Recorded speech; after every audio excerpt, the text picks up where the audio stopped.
Restons dans le domaine de l'éducation pour parler cette fois-ci des réformes dans l'enseignement supérieur qui est très attendue.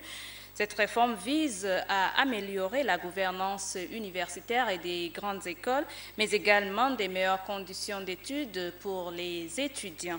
Les travaux de la conférence des recteurs ont été présidés par le ministre d'État, Maître Denise Mekam. Le projet de réforme dans l'enseignement supérieur, la recherche scientifique et la formation des cadres, impulsé par le ministre d'État, Maître Denise Mekam, a débuté un 9 novembre 2016 par la mise en place de 3 cellules de réflexion basées à Libreville et une commission transversale à l'USTM à Franceville, toutes instruites par la tutelle afin d'apporter des améliorations dans la modernisation de la gouvernance universitaire et grandes écoles du Gabon, d'actualisation du cadre réglementaire, d'efficacité des procédures, d'autonomisation des universités et grandes écoles par la recherche d'autres sources de financement, de gestion des bourses d'études et les œuvres sociales grâce au renforcement des partenariats publics-privés. Les gens se plaignent toujours de ce qu'on a fermé la cité universitaire. À l'université Omar Bongo, c'est plus de 20 000 étudiants.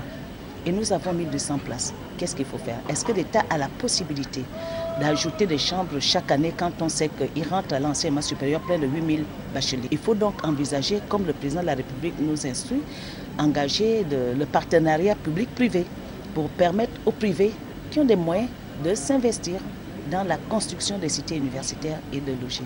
Il en est de même d'ailleurs pour la restauration.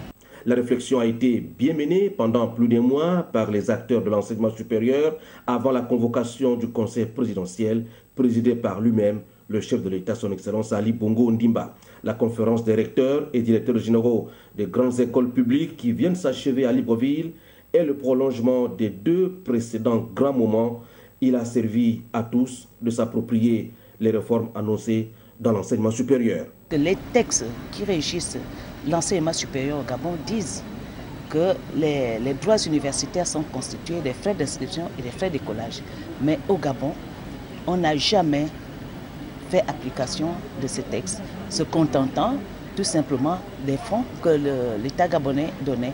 Et avec la situation qu'on connaît aujourd'hui, il va falloir se mettre dans l'application des textes. Aussi, les nouvelles modalités de désignation des gouvernants des établissements d'enseignement supérieur et la réorganisation des conseils d'administration des établissements supérieurs pour orienter l'action des recteurs et directeurs généraux des grandes écoles dans le cadre d'un exercice à mandat déterminé sont attendus parmi les dites réformes du secteur de l'enseignement supérieur.